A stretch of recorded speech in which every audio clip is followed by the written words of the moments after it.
Halo teman-teman, pada kesempatan ini kita akan membahas tentang salah satu contoh kasus yang sering dipertanyakan oleh teman-teman di seputar dunia kerja, yaitu kasus bisakah seorang pekerja di PHK karena sakit tanpa surat dokter.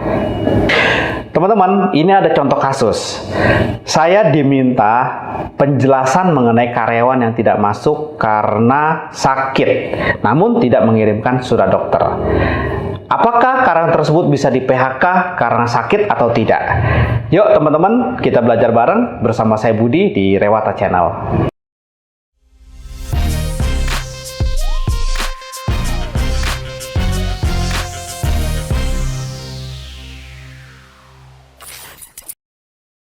Teman-teman, pada dasarnya peraturan perundang-undangan melarang pengusaha melakukan PHK dengan alasan pekerja berhalangan masuk kerja karena sakit menurut keterangan dokter selama waktu tidak melampaui 12 bulan secara terus-menerus. Berdasarkan ketentuan larangan PHK karena sakit tersebut, larangan PHK karyawan yang sakit berkepanjangan atau terus-menerus terbatas hanya dalam jangka waktu 12 bulan berturut-turut.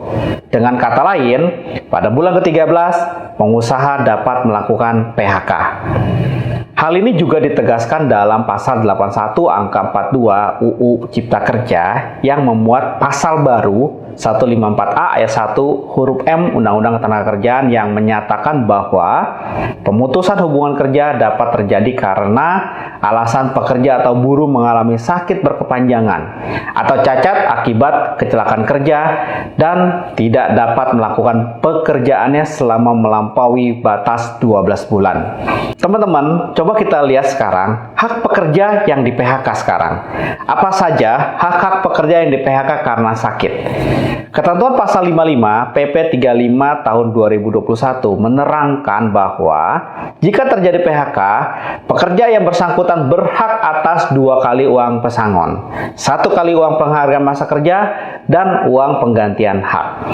Di sisi lain, jika dikaitkan dengan pekerja yang sakit dan tidak masuk bekerja atau tidak melakukan pekerjaan, pasal 93 ayat 1 Undang-Undang Ketenagakerjaan menyatakan bahwa pada prinsipnya upah tidak dibayarkan apabila pekerja atau buruh tidak melakukan pekerjaan atau yang dikenal dengan prinsip no work no pay.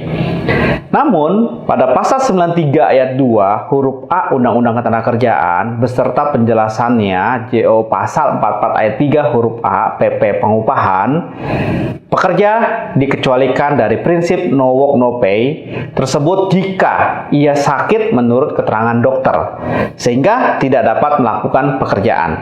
Artinya, jika sakit, pekerja harus tetap dibayar upahnya sepanjang sakitnya disertai dengan surat keterangan dokter. Jika tidak disertai surat keterangan dokter, maka tetap diberlakukan no work no pay atau bahkan dapat dilakukan tindakan indisipliner. Teman-teman, upah yang dibayarkan kepada pekerja yang sakit ialah sebagai berikut teman-teman. Yang pertama adalah 4 bulan pertama 100% dari upah yang dibayarkan. Yang kedua, 4 bulan kedua 75% dari upah. Lalu yang 4 bulan ketiga 50% dari upah. Dan yang keempat, bulan selanjutnya sebelum PHK dilakukan adalah 25% dari upah. Menjawab pertanyaan pada kasus tersebut, teman-teman, kami tegaskan bahwa jika yang bersangkutan tidak dapat masuk kerja karena sakit dan ada surat keterangan dokter yang berwenang, maka ia tidak dapat di PHK sebelum sakitnya melampaui jangka waktu 12 bulan berturut-turut sebagaimana yang tadi telah kita sebutkan sebelumnya. Namun, jika yang bersangkutan sakit dan tidak dapat memberikan surat keterangan dokter, maka ia dapat dikategorikan mangkir. Jika ia mangkir selama 5 hari lebih atau 5 hari berturut-turut tanpa keterangan secara tertulis yang dilengkapi dengan bukti yang sah dan telah dipanggil oleh pengusaha 2 kali secara patut dan tertulis, maka dapat dilakukan PHK. Oke, teman-teman, sampai di sini dulu waktu kita untuk belajar bareng. Semoga hal ini bermanfaat untuk kita semua. Sampai jumpa lagi di sesi berikutnya bersama saya Budi di Rewata Channel. Terima kasih.